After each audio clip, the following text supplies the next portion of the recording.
Welcome to Theories of the Third Kind. My name is Aaron. The other host joining me today is Danielson. Hello. Now, before we start today's episode, I just want to say Merry Christmas. And we have a couple of announcements. Merry Christmas or Happy Holidays, whichever one you celebrate. Or if you don't celebrate at all, Happy day off work for free, dog. enjoy it. Now, if you would like to support our show, you could do so by joining our premium subscription service, Supercast. For just $6.66 a month, you can enjoy weekly premium audio episodes and access our entire back catalog of over 280 plus episodes that are all ad-free. Or if you want to see our faces each week and be a big baller, then you can sign up to our premium video subscription service, which is $9.99. And not only do you get that extra audio episode each week, but you'll also get the video version of that audio episode. So you can sign up to that by going to theoriesofthethirdkind.com.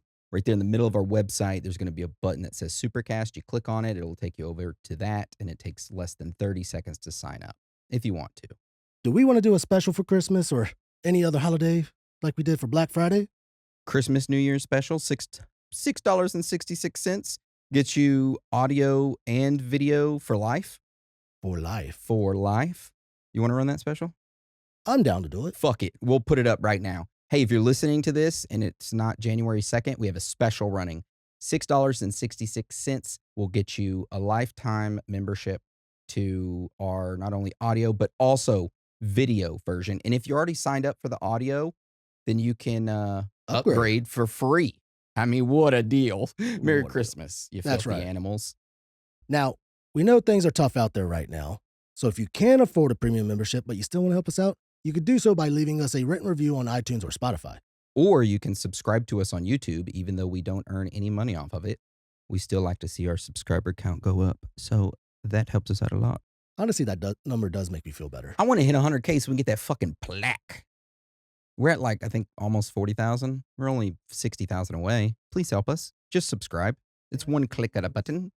Tell your friends, tell your wives, tell your husbands, tell your side pieces, tell anybody. Yeah, just get their phones and go on YouTube and then subscribe to us through their phone. That's right. I'm even subscribed. Yeah, so am I. But don't feel pressure to do so. If you don't want to, then that's fine. We just want you guys, girls, aliens, reptilians, Bigfoot, Sasquatches, chupacabras, ghosts, Illuminati members, underground lizard people, whoever or whatever you are, to enjoy the show. Also, remember, our content is entirely human-made. No AI was used or harmed in the process, unless you're talking about our graphic, which is the base. Yeah, we used the AI program to get the base of the graphic, and then we put it into Photoshop afterwards and just mess around with it and make it look good. And if it looks funky, I probably did it. All right. So that is the end of the announcements. And today's episode is Strange News 16. 16. If you don't know what a strange news is, it is where Dan and I have each selected 3 strange news articles each. And we're going to take turns telling you about them. And the list of articles that we're going to cover today include razor blades in bakery items, quicksand in national park, Texas men arrested in plot to enslave women and children on island, and Zambia witchcraft, robo-umps, and then fortune teller scam. So that is what you have to look forward to today while you're listening and eating your Christmas dinner with grandmama. You can tell her about razor blades or witchcraft.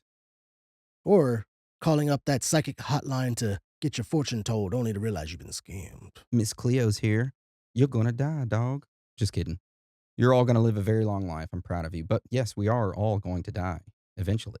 Yes. It's part of human nature. But anyways, the most difficult part is determining who goes first on today's Strange News 16. And for that decision, we go to the Dice of Destiny. We will now use your dice because I took mine down. 20-sided dice. Dan selects either odds or evens. Odds. Odds. I get evens. Whatever it hits goes first. 4. 4. Aaron goes first. And I bring it up from the rear. Like always. All right. So my first strange news article is titled Razor Blades in Bakery Items. So a little over a week ago, customers began finding razor blades hidden inside of loaves of bread that they had purchased from Walmart. At first, It didn't raise major alarms. The Walmart stores involved thought that these were like isolated incidences. They were strange, but they're possibly one off situations. However, the complaints continued coming in. Over the span of about 11 days, razor blades were discovered in multiple bakery items at two different Walmart locations in the state of Mississippi. That's where Mississippi. that's where David Banner is at. You know what that's all about. David Banner. David Banner. So here's what the police say that they had found: razor blades hidden inside several loaves of bread, a razor blade inside a banana nut muffin, and in one case, a fishing hook pushed into a muffin. Fuck, man. Not the I muffins. love banana nut muffins too, man. That's what I get. Anyway, He likes the nuts. investigators say someone had deliberately poked these objects through the plastic packaging, meaning this wasn't an accident or a factory issue, that it was intentional. And I do have a photograph right here of a loaf of bread where a razor blade is sticking out of it. There you go. Take a look at that. And if you're listening to us, you can go to our website, theoriesofthethirdkind.com, click on today's episode, and you can see this loaf of bread that has a razor blade sticking out of it.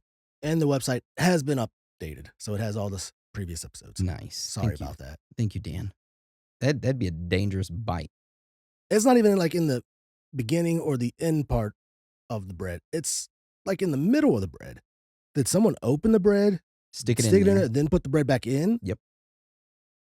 Scary. And Dangerous.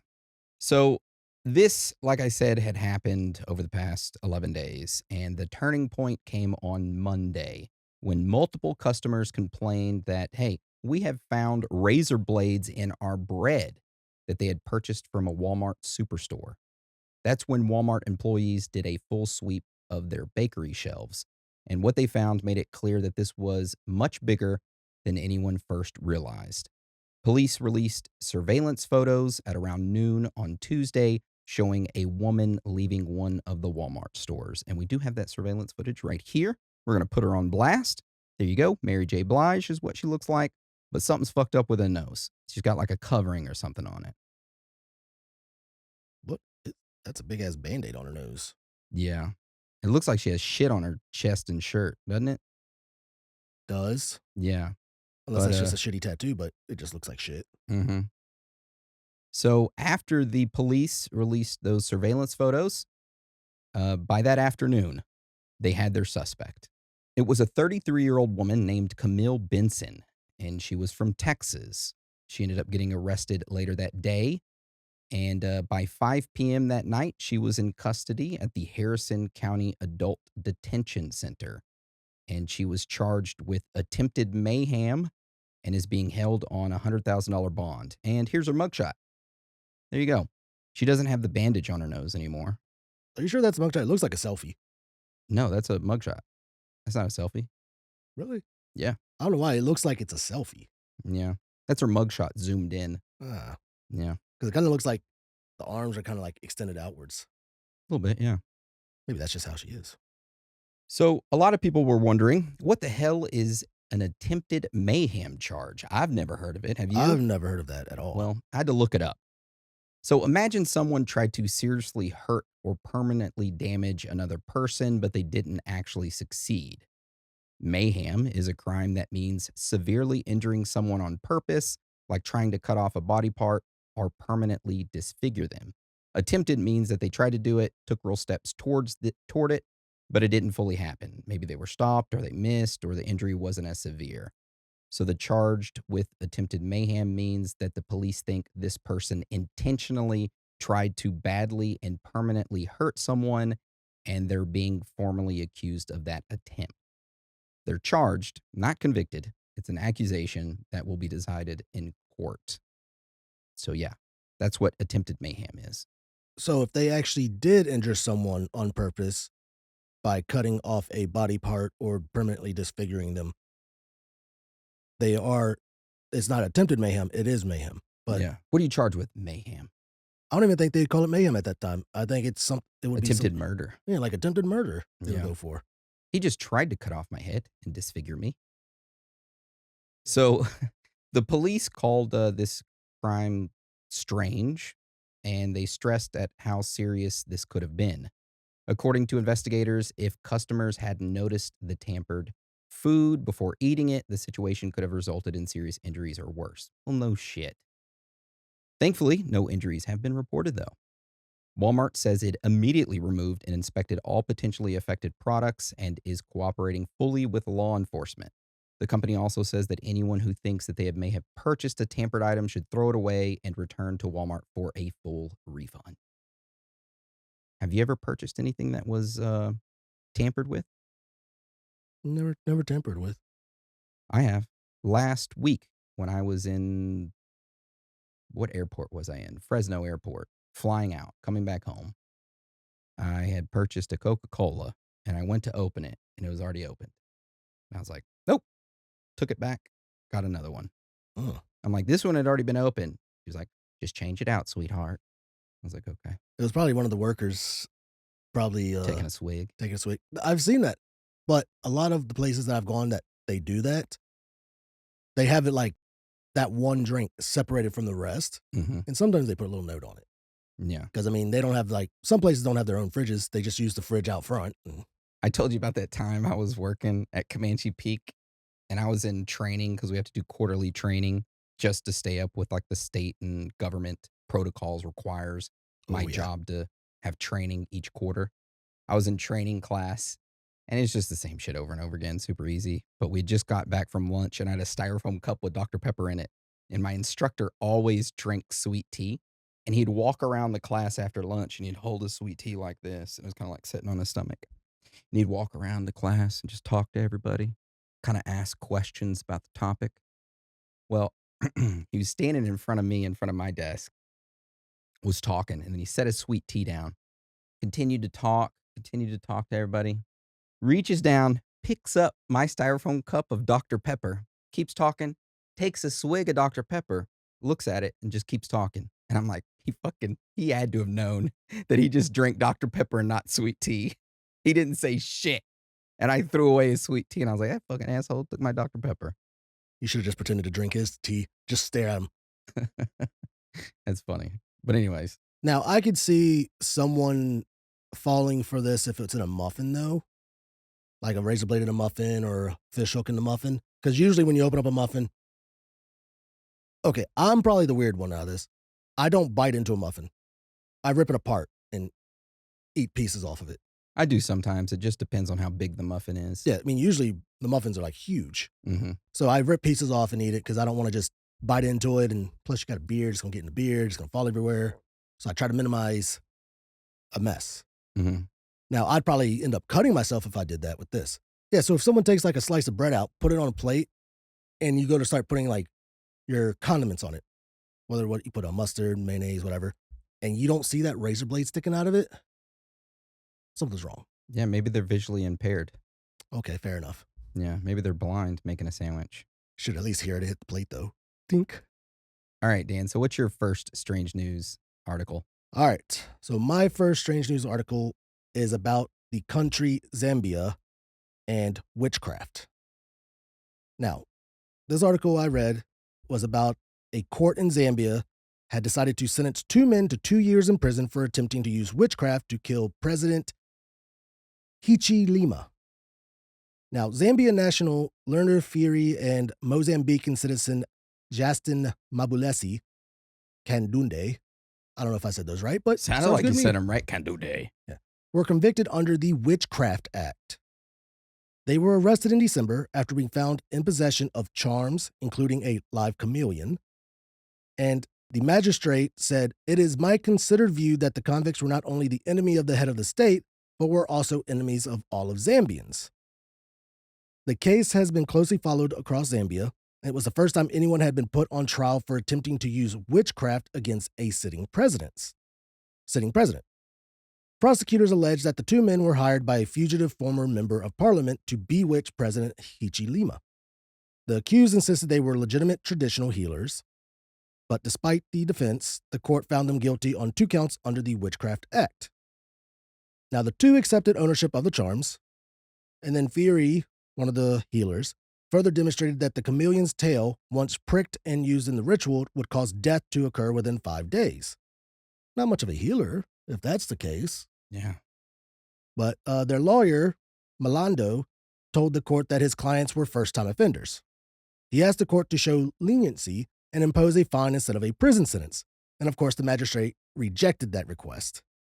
The magistrate noted that many people in Zambia, as in other African countries, believed in witchcraft. He said the belief existed despite the lack of scientific proof, and that the magistrate said the law was designed to protect society from fear and harm caused by those claiming to have supernatural powers. And he would go on to say, the magistrate, the question is not whether the accused are wizards or actually possess supernatural powers, it is whether they represented themselves as such, and the evidence clearly shows they did. And in addition to the 2-year sentence for professing witchcraft, the men were sentenced to 6 months in prison for possessing charms. And the sentences will run concurrently, so pretty much at the same time. So pretty much it's still just 2 years. So yeah, as a result, total of 2 years in prison. And the sentence takes effect from the date of their arrest in December of 2024. So they were just, I guess, sentenced not too long ago. Hmm. So technically, They have a year left. a year left. Now, President Hichilema has previously said he does not believe in witchcraft, and he has not actually commented publicly in the case. But the Witchcraft Act, I had to look this up because I was curious about it because I didn't know there was such a thing, but in Zambia there is. The Witchcraft Act was introduced during the colonial rule in 1914. People were very rarely prosecuted for practicing witchcraft.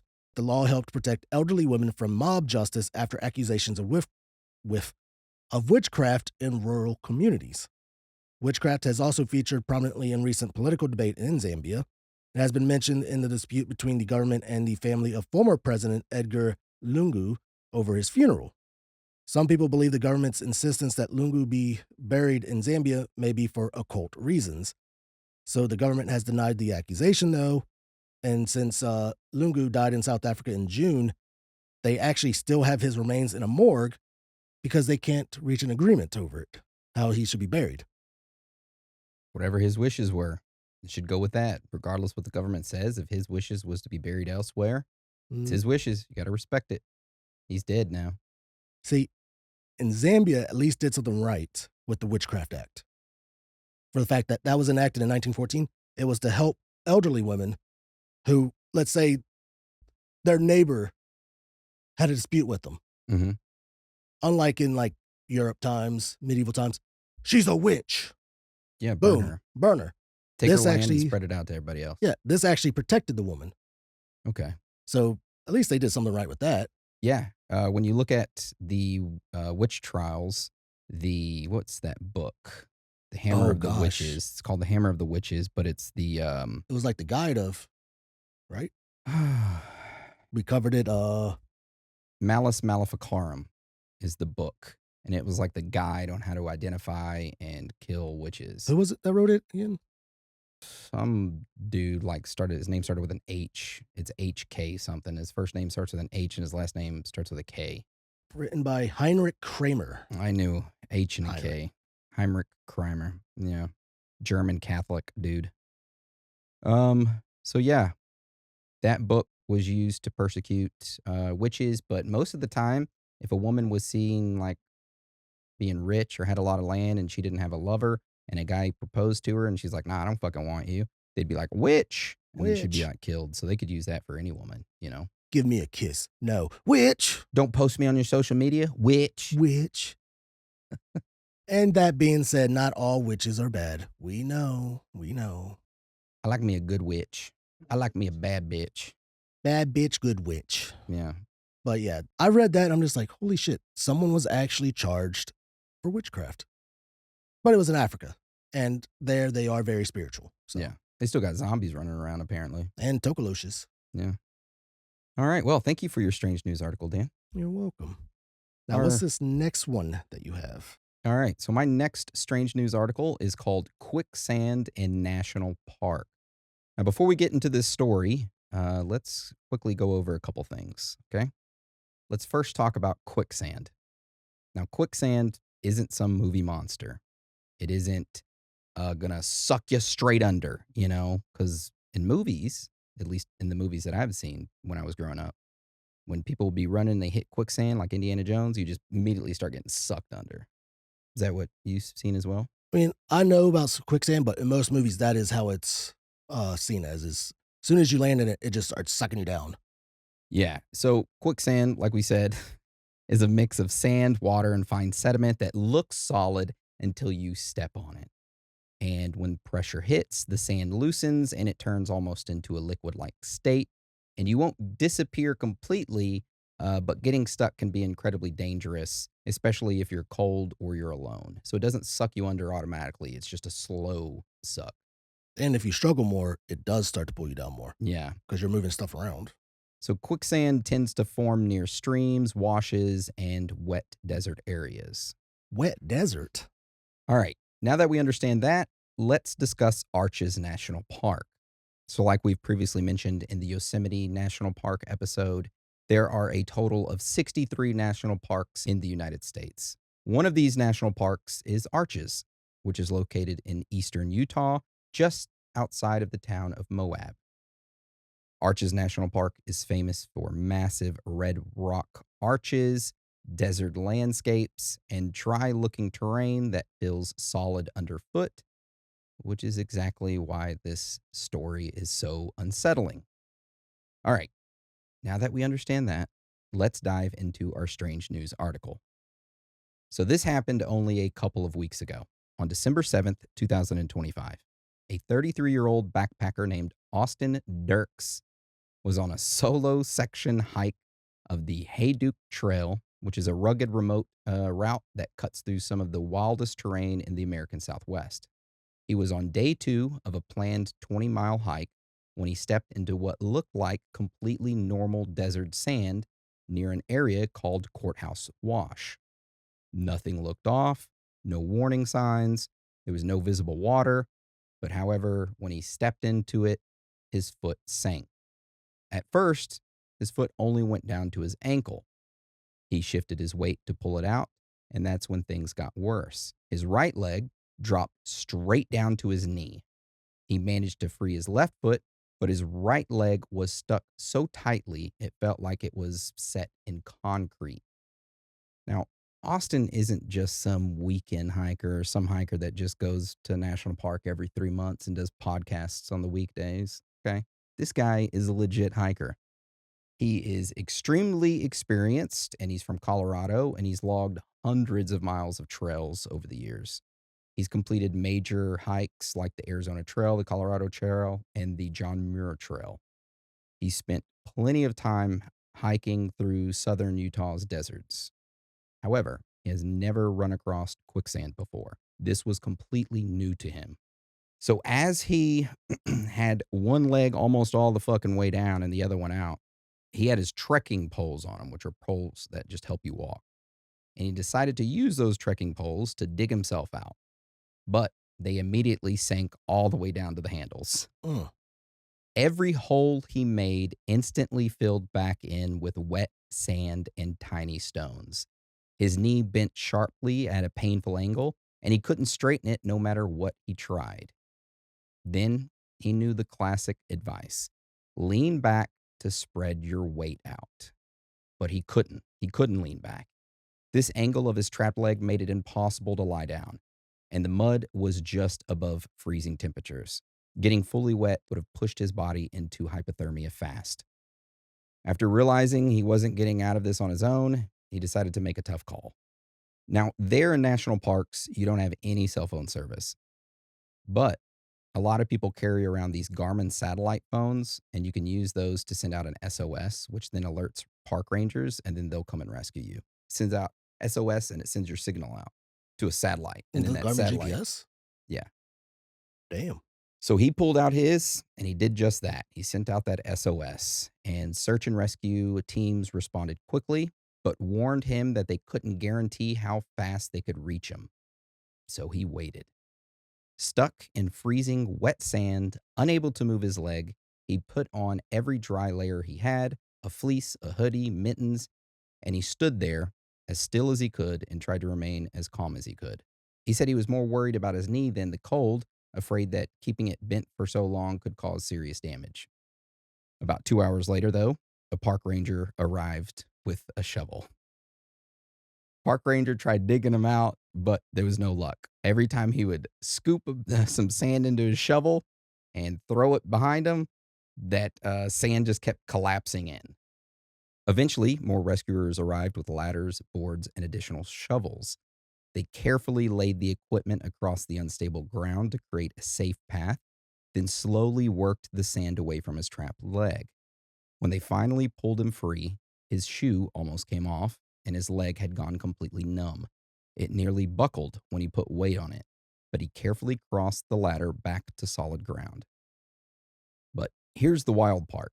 Despite what the movies have taught us and what we had seen growing up, quicksand doesn't swallow people whole. Scientists have shown that the human body naturally floats in quicksand. Now, the real danger comes from restricted circulation, cold exposure, and the sheer exhaustion of trying to escape, all of which were hitting Austin at the same time. But thanks to his quick thinking, satellite technology, and a fast rescue response of over 2 hours, Austin survived without permanent injury. He says he plans to return to the desert soon, but for now, he's staying far away from wet sand and slot canyons. Quicksand. It's a real thing. Be careful out there. You might get sucked. Down. Yeah. I did find a picture of that drone footage showing downwards at it. Let me see it. Damn. Take a screenshot of that. Put it on the document, and we'll put it up right here for you to take a look at. I mean, it does look wet. I'm sorry. It does look a little wet. Looks a little moist. A little moist. Ooh. Now, I did find something else because this was Utah. This article was from 2016, or actually written in 2016, but it happened in 2015. A Texas man was killed by quicksand on the San Antonio River in 2015. I didn't know that. I didn't know that either. Damn, quicksand's out here killing everybody. Yeah. Watch kids. Watch wife. Quicksand's coming after You good? from his feet to the bottom. Oh, that's terrible. What is that? That's his body. Okay. Didn't want to see that, So- and we're not going to show that. Yeah, we're not gonna show it. But how Aaron said, like, it doesn't just suck you all the way down. It just pretty much traps you. This guy, he was stuck in the quicksand all the way up to his butt. Mm. And he was there for 4 days God, and dang. ended up dying. That sucks. Literally. Well, there you go. That's my second strange news article. If you or a loved one have been sucked by quicksand, send us an email. We'd love to talk to you. Damn quicksand. All right, Dan, tell us about your second strange news article. All right, so my second strange news article is actually about baseball news, which I'm not big into baseball. I don't really watch it that much. I mean, I've gone to one baseball game, but I can tell you the basics of it, then that's it. Yeah, all I know is that there's a really good Japanese player named Shinsuke Nakamura or some shit like that. I think that's Otani. Otani. Shinsuke Nakamura is a freaking Banana. Japanese WWE wrestler. Yeah, Close. the last thing I remember or really hear about him is bananas. No cramp. Eat bananas. Monkey eat bananas. No cramp. Even though I think he speaks perfect English, he just trolls all the people. Yeah. Now, if you are big into baseball and you're watching your favorite team and they get struck out at the plate by what everyone could tell was actually a ball instead of a strike because the umpire made a bad call. I'm pretty sure there's tons of that out there. Well, things are going to be different for 2026 in the Major League Baseball. Major League Baseball is moving closer to using robot umpires, with the league approving a new system for the 2026 season. The technology is officially called the Automated Ball Strike System, or ABS, which is like car ABS, all braking system, automatic braking system, but most fans know it as robot umpires. MLB officials say the goal is simple: get more calls right without removing human umpires from the game. So under the plan, umpires will still call balls and strikes as they always have. The difference is that players and teams will now be able to challenge those calls. If a team thinks a pitch was called incorrectly, they can challenge it immediately, and the ABS system then steps in to check the pitch. The technology uses several high-speed cameras placed around the stadium, and those cameras track the baseball from the pitcher's hand all the way to the home plate. The system creates a strike zone that is adjusted to each batter's height and stance. And when the ball crosses the plate, the system knows instantly whether it was a ball or a strike. And this is within seconds. The correct call is sent to the umpire through an earpiece. The umpire then announces the final decision and the play continues. Each team will get a limited number of challenges per game, and if a challenge is successful, the team keeps it, kind of like football. Now, if it's not, they lose one. Now, MLB says this keeps the game moving and avoids long arguments. Now, like Commissioner Rob Manfred said, this is about accuracy and consistency, not taking umpires off the field. The league has been testing the system for years in the minor leagues and during spring training. So the officials say the data shows the technology is more consistent than the human eye alone. So many players have welcomed this change. One veteran hitter said, "I don't mind losing a call once in a while, but I hate when the strike zone changes all game." And pitchers say it could only make their jobs easier. So if I hit the zone, I want to be rewarded for it every time. Not just have it be called a ball or foul. Well, foul is when they hit it out. Yeah, when they See, tip it. I don't even know the basics. But yeah, managers say the challenge system could reduce arguments and ejections. So no more managers running out there yelling at the umps, calling them assholes or something like that, and "You're out of here." It's a fucking bullshit call. They get so mad. It's fun watching that. That is fun to watch. So of course it settles things fast and lets us get back to the baseball game. And others still say they value the human eye of umpiring, though.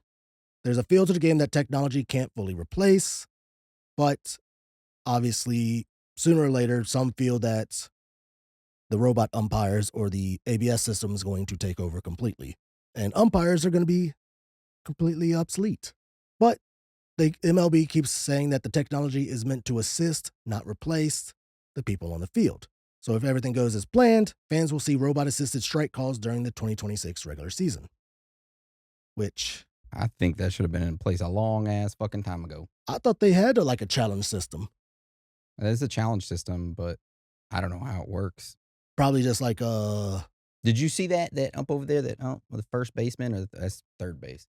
First baseman, did he swing? Did he not swing? Was it a strike? Was it a ball? did he swing? Did it go across the plate? No, you didn't see that. Oh, you're out in outfield. Oh, I don't know.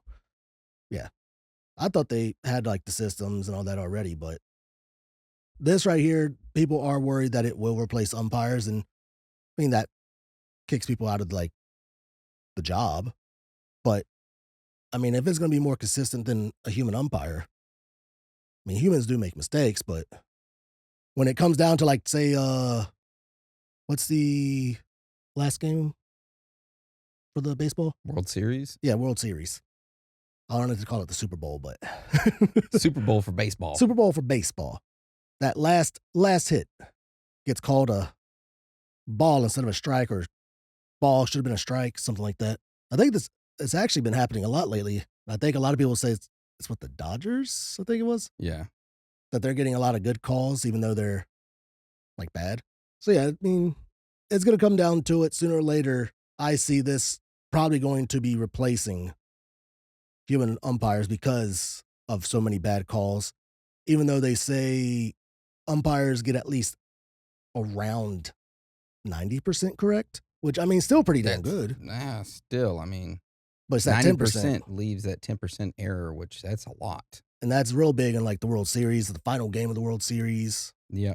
Now, when are we going to replace police officers with robots? I mean, there's already like Japan and China and all that that's already implementing assistant robot enforcement. Yeah. So they won't be racist just against a certain race. They'll be racist against everybody. Everybody's Yeah. getting shot in the United States if you get pulled over. Yeah. But they like, I remember we talked about this one of the Strange News episodes where it's gonna be just like iRobot. not iRobot. It's the movie with Tom Cruise. Minority Report. Minority Report, where An original book written by Philip K. Dick, by the way. Sorry. exactly. Where it's gonna be like reading like facial expressions and stuff like that, instead of, I mean, not reading into the future, obviously, but it goes by off facial expressions and how people are acting. So it's gonna be scanning everybody's faces. So the percentage of him acting out is 86% based on his facial expressions. Shoot now. come to find out the guy's just constipated and he's trying to hold in a shit. But yeah, just another thing that AI is taking over. I mean, it sounds good, but then again, it's going to cause issues because just think, I feel like it's just going to be another system that could potentially be hacked or messed Abused. with, abused. So But then again, people like bitching, so it's just something else for people to bitch about, either it's going to be something good or something bad. depending on if your team wins or loses. Exactly. Well, thank you for that strange news article, Dan. You're welcome. And I know probably some people don't care about the baseball, but it was mostly about the AI. Yeah, it's taken over. Speaking of taking over, let me tell you about my last strange news article, which is called Texas Men Arrested in Plot to Enslave Women and Children on Island. They caught us? What? So they caught us? Oh, not No. us. Fuck no. No, no, no. Just kidding. We don't have an island. Now, before we get into this story, we need to discuss the island that this entire story revolves around, Ganav. Okay? So, Ganav is an island off the coast of Haiti, about 30 miles northwest of the capital of Port-au-Prince. It's home to roughly 80 to 100,000 people. Keep this in mind. Ganav is an island that is home to 80 to 100,000 people. Okay? 80 to 100,000. That's a big gap right there. Well, it's like almost 90,000 people. Okay? Families live there, kids go to school there, and most residents rely on fishing and small scale farming. All right. Okay? I just have to interrupt because now I feel really fucking stupid. I thought it meant 80 people to 100,000 people. No, Like, no, no, that's a no, no. big gap. 80,000 to 100,000. I'm tired. I'm tired. So this island is not a military base. It's not some uninhabited island. It's a normal place where normal people live their lives, which is why it makes this story so disturbing. Okay.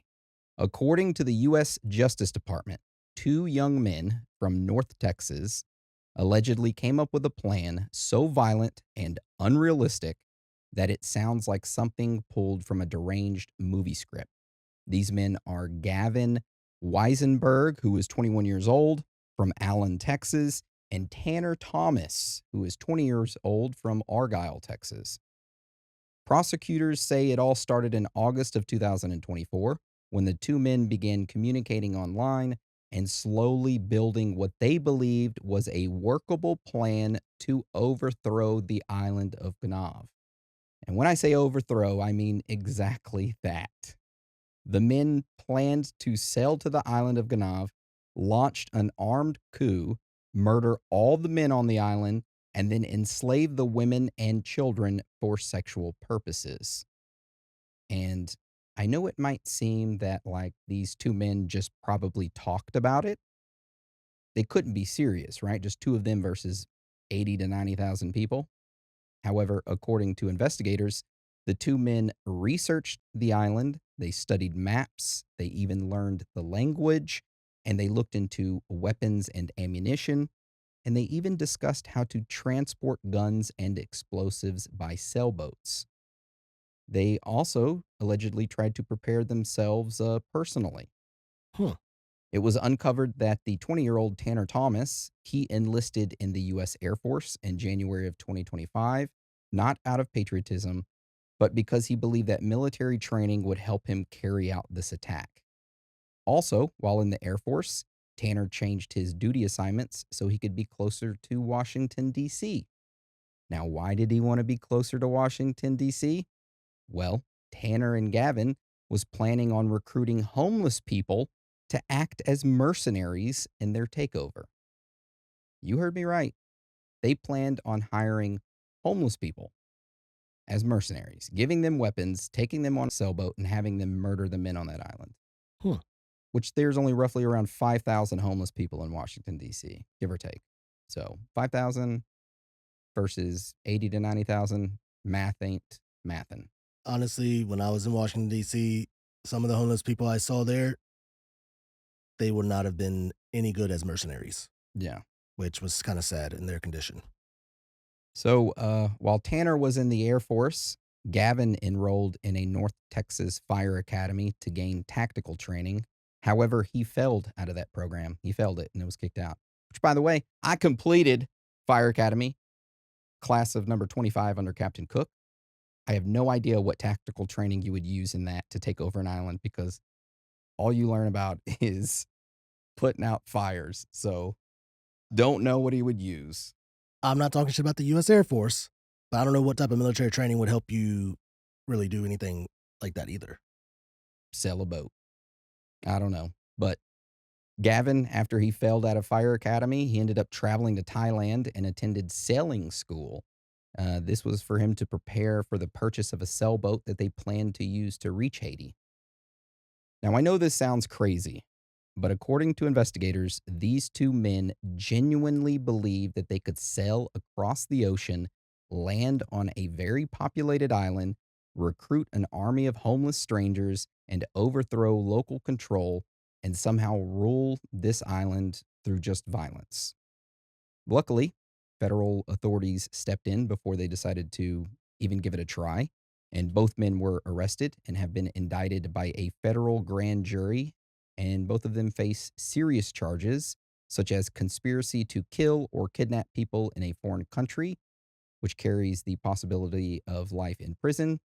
They are also each charged with producing child pornography, not having or obtaining, producing, a charge that carries up to 30 years in prison on its own. Their attorneys say that both men will plead not guilty and will fight the charges. That's fucking crazy, isn't it? Yeah. That I don't see how their plan was going to work. There's a lot of flaws in that. Do you think that they really were going to follow through, or if it was them just getting like coked up one night and pulling up weapons and like creating a spreadsheet of like how they would take over this island? And then federal prosecutors or federal investigators came across that document and were like, holy shit, they were planning it. When in reality, those two guys were high on coke, cocaine, and they were just talking shit and they really weren't going to do it. I mean, one of them did go to Thailand and attend sailing school there to prepare to purchase a sailboat. So he was taking the initiative, he was learning stuff. That was Gavin. Other one joined the Air Force, moved closer to DC to try to recruit homeless people, which Well, what we know is he joined the Air Force and he took a station near Washington, D.C., which had to be like what, Andrews Air Force Base? The other one went to Fire Academy, failed, went to Thailand, and started sailing classes. We don't know the purpose. The purpose comes from the investigators saying what the purpose is, alleged. But what we know for a fact is that for some reason, all of my conspiracy bells are going off that these kids are getting framed. I don't know. I say kids, they're not kids, they're young adults, they're 20, 21. I find it very hard to believe that they truly thought that they could take over an island. I think maybe they're getting framed for something so they were charged with conspiracy to kill or kidnap people in a foreign country. and charged both of them with producing child pornography, which is crazy. I mean, they could have just charged them with that. Mhm. That's 30 years in prison on its own. And I mean, honestly, they get found out that they're in there for producing child pornography, they're going to have it way worse. Yep. So, I mean, I could see where you're coming from on that because it just seems kind of weird that they've only found and pretty much speculating Mhm. what they're planning to do or what the paper said they were going to do, the spreadsheet. I find it very hard to believe that that's what they truly believe that they were gonna do. How did they find the spreadsheet? I don't know. They didn't go into any more information. That's all the information there is about it. Are you looking through our Google Docs? Yeah, you are. You son of a bitches. Well, yeah, that's my last strange news article. I find it very weird, and for some reason, all my conspiracy alarms and bells are going off that this is to cover up something else that's going on. Like these two guys are being silenced. I don't know. Maybe they're not. Maybe they are pieces of shit. Hmm. I don't know. I mean, By the I could way, definitely with see. me saying I don't know, I'm not defending these charges whatsoever. So, I mean, it's just going off the facts that we have, which there's not a lot. yeah, facts don't line up. So, I mean, I could definitely see that. Because, I mean, it is kind of weird. Like, conspiracy to kill or kidnap people in a foreign country. Usually they would, I hate to say it, they'd wait for them to actually take more action. Wait for them to sell. Start selling with the weapons and everything on their boat. That's when you zoom in with a fucking buttload of ships and you arrest them. Yeah. You have so much evidence right then and there with the intent of them doing it. They haven't even bought the sailboat yet. Mm-mm. So, pretty much It's just all these plans, Mhm. which, I mean, it's nice that they're stopping a plan from actually being committed, but really, though? I mean, that kind of falls into the territory of what if you were just sitting around with your friends and you were playing a modified Dungeon and Dragons that is modern day with military weapons and you're using real military weapons as like in your lingo Uh, and real locations in your lingo. Are federal investigators going to be able to determine that you're just playing a modified version of D&D and talking shit or are they not? Good old D&D. But with that being said, that right there is my last strange news article. Thank you for that one. Now I know not to make any spreadsheets or anything of D&D like that. That would suck to get framed for something like that, if they're being framed. But still, kind of that would be kind of a weird D&D session, I think. Yeah.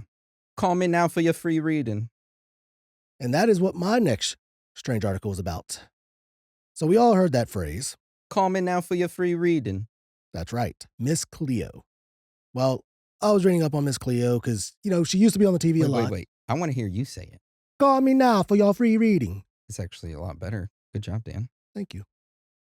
Now, she was connected to a major fraud scandal, but she was not personally convicted of scamming people, which I didn't know. I thought she actually got charged with it. I thought she was an actual psychic. You mean she was scamming people? Oh, yeah. Now, she wasn't charged with anything because she wasn't the head of anything or part of any decision making. She was actually just the fake psychic, which she isn't really the main topic of the article. It's the fortune telling. Because in Sydney, Australia, there was a fortune teller that has been charged after police allege she defrauded victims out of nearly 70 million Australian dollars. How much is that in USD? I have no idea, but I still think it'd be a lot. Good Lord. Almost $47 million. That's a lot of damn money still. Yeah, that is. We need to become fortune tellers. I mean, I hate how she did it, but people believed her and it worked. So the police say that 53-year-old fortune teller claimed to be a fortune teller and feng shui master. They allege she targeted vulnerable members of Sydney's Vietnamese community. You bitch. Yeah, you fucking with Dan's people now, dog. My people gonna come for you. Yeah. Now, investigators say she convinced victims that they were destined to become billionaires. So what she would do is say, hey, you're gonna become a billionaire. But to do this, you need to take out a massive loan to unlock that future wealth. She told people this money was necessary to remove bad luck and allow success to come. The police said that the woman kept a significant portion of that borrowed money for herself. Now, a 25-year-old woman was also arrested and accused of helping carry out this scheme. And officers raided a luxury home in Dover Heights early in the morning. Inside, police seized financial records, mobile phones, luxury handbags, casino chips, and a gold bar. So this was not a small-time scam, police said. We're talking about millions of dollars and years of deception. The older woman has been charged with dozens of offenses, including dishonesty, obtaining a financial advantage by deception. She was refused bail and will remain in custody. The younger woman was granted conditional bail and will face court next year. Police say the alleged fraud was part of a broader, highly organized financial crime network. Detectives say the wider syndicate initially used stolen identities and fake car loans. 17 other people linked to that network have already been charged. About $15 million in assets connected to the case have been frozen. This investigation is far from over, and cases like this are not unique in Australia or overseas. In recent years, police in Melbourne charged a self-styled psychic accused of scamming elderly clients out of hundreds of thousands of dollars. In the United States, of course, several fortune tellers have been convicted after convincing victims they were cursed and needed to pay large sums to remove bad energy. In one New York case, prosecutors said a psychic stole more than $10 million from a single client. What a dumbass. You had that much money, you that much of a dumbass. Yeah. So these scams rely on fear, trust, and emotional manipulation. They often target people during their vulnerable moments in their lives, and police are urging anyone who believes they may have been affected to come forward. They say victims should not feel embarrassed. Professional scammers are very good at what they do. But yeah, the accused have not responded publicly to the allegations, and all charges will be tested in court. And I looked up a little bit more about this woman. I forgot her name, I didn't feel like saying her name. But she had moved to Australia and she's like on disability and she was like getting $56,000 a month in disability, which, A month? How the fuck do you get that a month? but I, $56,000 a month? but I think that is, of course, Australian dollars. Still 37, almost $38,000 a month in And disability, disability? That's fucking nuts, dude. which I have never heard of someone getting disability like that. But she was using that money. She was a huge gambler. So that's why she was also part of this scamming people because she liked to go to the casino. That's why there was casino chips, a gold bar. So she was pretty much scamming my people, the Vietnamese community, because they do believe in stuff like this. And she was taking advantage of them, making them get big loans out to be, and then taking part of that to say, oh, you're going to become a billionaire. You just have to have this much to start it, which that always sounds like a pyramid scheme. Dan, I can see a great fortune. You just got to take out a loan and give it to me, and it unlocks your full potential. Get around my debt, you can have it. But yeah, I found that to be like crazy because it did remind me of Miss Cleo. Mm-hmm. I thought she got charged, but I didn't know that she wasn't really charged unless later on they finally got her. I just remember seeing that shit on TV all the time.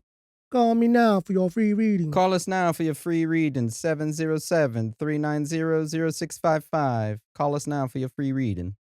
But yeah, that was my last strange news article because, I mean, we talked about going to a fortune teller. We have. Still going to, Yep. possibly. And I swear, if they say you just got to take out a loan, you become a billionaire, I'm going to smack somebody. Yeah, we don't play that. No. 70 million, which is, you said what, it's 50 or 47 million? 47, $48 million. And they've been doing that for years. We need to become fortune tellers. I can't do that to my people. Yeah, me neither. Well, if you or a loved one have been scammed by a fortune teller, or you called up Miss Cleo for your free reading, leave us a comment down below or send us an email. We would love to hear from you. Have you ever wanted to call her?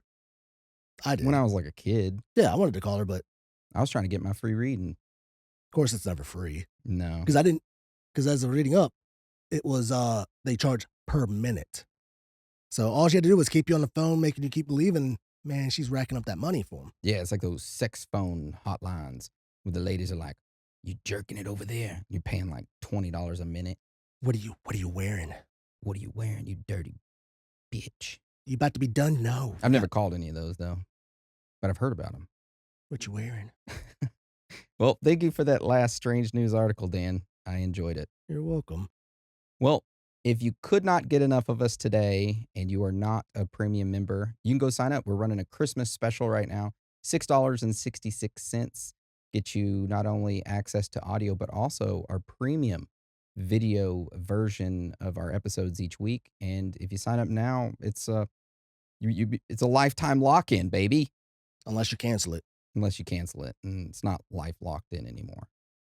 But on our premium episode this week, it is Strange News 16.5, and we talk about AI-powered sexual teddy bears, astronomers discovering strange structures beyond Neptune, woman taken for cremation is found alive, and Dan talks about Harvard morgue, drone drop in prison, and North Korea executions. exhilarating. So if you want to listen to that, like I said, go to our website, theoriesofthethirdkind.com, click on the Supercast button, sign up. We got the Christmas special, New Year's special going, lifetime guarantee, lock it in. Do it or not. It's up to you. Yep. But with that being said, I want to thank you for joining us today. And again, thank you for your love and support. Without you, we could not do this. That's right. Much love and happy holidays. So with that being said, Dan, you want to roll us out? Sure will. It's okay to be out of this world with your thoughts. Because you are not alone. Boom. Merry Christmas, you filthy animal. Call me now for your free nothing.